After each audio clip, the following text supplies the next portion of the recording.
Bienvenidos a nuestros podcasts contra la ignorancia. Soy Frank y hoy estaré hablando sobre el capítulo 2 y 3 del libro del engaño populista. No olvides suscribirte y dejar tu like, que ya comenzamos.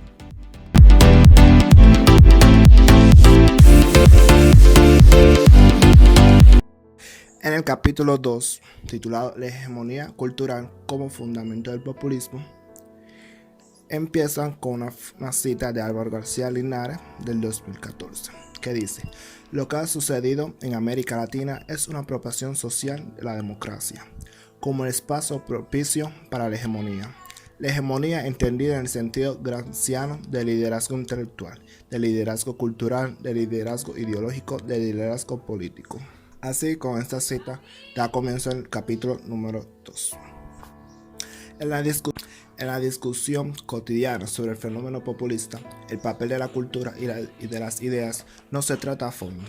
Las explicaciones económicas suelen prevalecer, centrándose en factores materiales tales como la abundancia de materias primas que incentivan el discurso redistributivo, la existencia de amplios sectores de la población en condiciones de pobreza y la debilidad institucional, entre otros. Todos estos factores resultan relevantes, sin duda, pero no son necesariamente de mayor impacto que las creencias que predominan en una sociedad. En el caso de América Latina y España, el rol de los intelectuales, de la cultura y de determinadas instituciones como la Iglesia Católica han sido determinantes en la prevalencia de discursos e ideologías que conducen a políticas nacionales ruinosas e incluso han contribuido decisivamente a que países como Argentina y Chile destruyan los fundamentos de su éxito. En el libro hay varios puntos donde hablan de cada temática para entender mejor la hegemonía cultural como fundamento del populismo. El primero es el rol de los intelectuales y la manipulación del lenguaje en el avance en el populismo. También otro punto es el Gramsci, Pablo Iglesias y el proyecto populista en España. Otro es los padres intelectuales del socialismo del siglo XXI. Otro punto es Chile y Argentina, lesiones en la lucha por la hegemonía cultural. Todos estos puntos pueden buscarlo en el libro El engaño populista para que vean cómo funciona cada detalle, más información. Acuérdense que yo estoy resumiendo de forma breve 2 capítulos, por lo que cual me voy a detener en aquellos puntos de cierta forma más significante. Otro punto es la Iglesia Católica y Francisco, el Papa Socialista. Aquí el fenómeno populista y socialista se ha nutrido en Latinoamérica, como en ninguna otra parte del mundo, del activismo de la Iglesia Católica. Cuando Carlos Rangel sostuvo que la Iglesia Católica tiene más responsabilidad que ningún otro factor en lo que es y en lo que no es América Latina, no estaba exagerado. Tampoco exageraba cuando afirmó lo siguiente: la Iglesia, tras varios siglos de pánico y desconcierto por el auge del liberalismo capitalista, librepensador y secularizador, ha tenido la divina sorpresa de darse cuenta de que en el socialismo marxista tiene un aliado táctico precioso en la propagación del mensaje según el cual los mayores enemigos de la salvación del hombre son los mercaderes y la tarea más urgente es echarlos del templo. El último punto es la estrategia hegemónica del Foro de Sao Paulo, donde aquí el socialismo del siglo XXI vio su momento gestacional. Auspiciado por el Partido de los Trabajadores de Brasil en 1990, el encuentro reunió a 48 partidos políticos y organizaciones de izquierda de 14 países de la región. El objetivo era revivir el comunismo en América Latina con el propósito de proyectarlo tras el fin de la Guerra Fría. Las conclusiones de este encuentro trazaron la hoja de ruta de los movimientos de la izquierda latinoamericana en las décadas siguientes. Hemos constatado que todas las organizaciones de izquierda concebían que la sociedad justa y libre y soberana y el socialismo solo pueden surgir y sustentarse en la voluntad de los pueblos, entroncados con sus raíces históricas. Manifestamos por ello nuestra voluntad común de renovar el pensamiento de izquierda y el socialismo, de reafirmar con su carácter emancipador corregir concepciones erróneas, superar toda expresión de burocratismo y toda ausencia de una verdadera democracia social y de masas. Se debía entonces renovar el pensamiento de izquierda por un lado y utilizar la estrategia democrática para conseguir la concentración del poder por el otro. El foro no ha sido un mínimo compromiso con la democracia liberal, lo que quedaba claro cuando las agrupaciones presentes declaraban reafirmar su solidaridad con la Revolución Socialista de Cuba, que defienden firmemente sus soberanías y sus logros. Más aún, el foro declaraba un compromiso con la democracia y la soberanía popular como valores estratégicos, es decir, no había ni un compromiso de principios con ellos, sino que se veían como herramientas para la instauración de regímenes autoritarios y socialistas. El foro continuó realizándose año tras año, sumando cada vez más participantes y repitiendo siempre las mismas conclusiones, que todo el mal de América Latina se debía al neoliberalismo y al imperialismo estadounidense, que el socialismo debe retornar por la vía democrática y que había que repensarlo para volver a convertirlo en una fuerza hegemónica. Lo que nos interesa destacar en este segundo capítulo, más que los factores materiales que facilitan el populismo, son los factores intelectuales y culturales que lo hacen posible. Y más específicamente el rol que juega la hegemonía intelectual e ideológica en el avance de las propuestas socialistas. No cabe duda de que García Linares, Iglesias, Haneke, Monedero y tantos otros teóricos de izquierda que hemos comentado tienen razón al poner al centro en las estrategias de hegemonía cultural gramscianas. Lo mismo debe hacer aquellos que quieran ver a América Latina libre de las miserias que engendra el populismo y el socialismo, pues a pesar de las señales esperanzadoras que han surgido, sin una filosofía y un sentido común movilizador alternativo, no será posible derrotar al populismo y las diversas corrientes hostiles a la democracia liberal. Ahora bien, esa filosofía o cuerpo de ideas alternativa debería ser, creemos, un republicanismo liberal del siglo XXI, que plantea una hoja de ruta totalmente opuesta a la ideología colectivista y autoritaria del populismo socialista. Ahora pasamos para el capítulo 3 titulado Cómo rescatar a nuestras repúblicas, donde empieza con una frase de Juan Bautista Alberti. Otro fue el destino y la condición de la sociedad que puebla la América del Norte.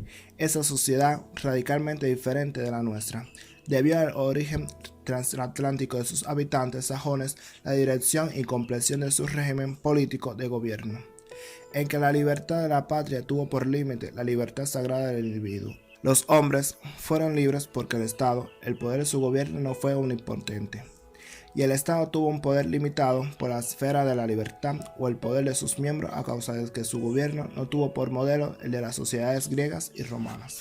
La superación del populismo que ha arruinado a nuestros países requiere de un diagnóstico claro en torno a la naturaleza del problema, sus nutrientes y las razones de su éxito y persistencia. A ello fueron dedicados los 2 primeros capítulos. Corresponde ahora explicar con claridad cuál es el contenido de la propuesta alternativa, pues sin un norte filosófico y programático defendiendo es posible establecer una propuesta de acción positiva. Una cosa es criticar el populismo y otra es plantear un camino diferente. Creemos que los fundamentos de ese camino diferente podemos encontrarlos en América, y también una versión de la fórmula filosófica que permitió a Estados Unidos llegar a ser el país más próspero y libre del planeta. Se trata de 10 ideas universalmente válidas y que diversas naciones han seguido con excelentes resultados. Al mismo tiempo debemos tener claro una estrategia que permita avanzar esa fórmula ganadora, desplazando al populismo y el socialismo que nos han caracterizado. La estrategia debe pasar por la construcción de un nuevo sentido común cercano al republicanismo liberal. A su vez, esa estrategia requiere una táctica que tome en consideración realidades propias de la naturaleza humana, como nuestra emotividad y la posibilidad de educarnos. Finalmente, se requiere de instrumentos modernos para lograr una construcción efectiva y sostenible del nuevo sentido común republicano. Simón Bolívar dijo alguna vez que hemos vivido dominados por el engaño y tenía razón. En América Latina y algunas partes de Europa se nos han contado una historia llena de mentiras y falacias con el fin de hacer aceptables proyectos políticos e ideológicos que buscan concentrar el poder en unas pocas manos y enriquecer a diversos grupos de interés de manos corruptas. No es que todos los que han apoyado programas populistas e ideológicos totalitarios o autoritarios hayan tenido malas intenciones o no hayan creído de verdad lo que promovían. No hay duda de que el Che Guevara creía en sus ideas, pero eso no significa que haya sido una buena persona ni lo exime de la responsabilidad por los asesinatos y torturas que llevó a cabo. Es posible también que Chávez creyera firmemente en un socialismo del siglo XXI, pero eso no es culpa de su autoritarismo, de las violencias a los derechos humanos que su régimen cometió y de la miseria generalizada por sus sistemas de ideas causó en Venezuela. Lo mismo puede decirse de Castro, de los Kirchner, Morales, Correa, Ortega, Rousseff, Bachelet, y usando otros términos de Plinio Apuleyo, Carlos Alberto Montaner y Álvaro Vargas Llosa, otros aspirantes a fabricantes de miseria como Pablo Iglesias y López Obrador. Todo ello han promovido deliberadamente un gran engaño que es de prometer bienestar para todos con ideas y proyectos políticos cuyo resultado no puede ser otro que la destrucción de las posibilidades de progresos y la libertad de los ciudadanos a quienes gobiernan o pretenden gobernar. Ciertamente hay diferencias de grado entre ellos. Bachelet y Chávez no son los mismos en términos de intensidad, pero son los mismos en términos de la naturaleza ideológica de los que los rechazan. En común, tienen todos los populistas un desprecio profundo por la libertad personal y la dignidad humana, a pesar de que su creencia en la igualdad es revestida siempre de humanismo. Pero la verdad es que su idolatría por el Estado es incompatible con el aprecio del individuo en cuanto ajeno digno, capaz de diseñar su plan de vida y perseguir sus fines responsablemente. Y sus propuestas refundacionales son delirios ideológicos cuyos costos transfieren a terceros, mientras ellos viven rodeados de lujos y fuera del alcance de la miseria que fabrican para otros. Afortunadamente hay esperanza. El populismo comienza a sufrir reveses en América Latina con las derrotas, por ahora electorales, de Kirchner y Maduro, con los escándalos de corrupción que sacuden a Bachelet y Dilma, con los problemas económicos que enfrentan Correa, Morales y sus seguidores. Sin embargo, para que el ciclo populista llegue a su fin y no regrese, es imprescindible cambiar el sentido común prevaleciente entre las élites y la población para de hacer de las ideas liberales republicanas un patrimonio cultural común. Si ese trabajo no se realiza, volveremos a caer en el engaño populista y sus desoladoras consecuencias una y otra vez. Los autores de este libro tenemos fe que es posible cambiar las cosas para bien y también que las nuevas generaciones tienen un rol esencial en ese cambio. Estas tienen hoy como más herramientas que nunca para informarse, educarse y movilizarse en pos de aquellas ideas que han permitido a otras naciones prosperar y que, incluso en las nuestras, han mostrado tener éxito cuando se han aplicado de manera correcta. Lo que nos demuestra es que su desarrollo no es un problema geográfico ni de recursos naturales, sino eminentemente mental y cultural. La titánica tarea de cambiar la mentalidad y las consecuencias de las personas es lo único que nos permitirá superar el subdesarrollo y también la miseria económica, social, política y humana a la que el populismo nos condena. Desde aquí terminamos el libro El engaño populista. No olvide buscarlos para más información y detalle.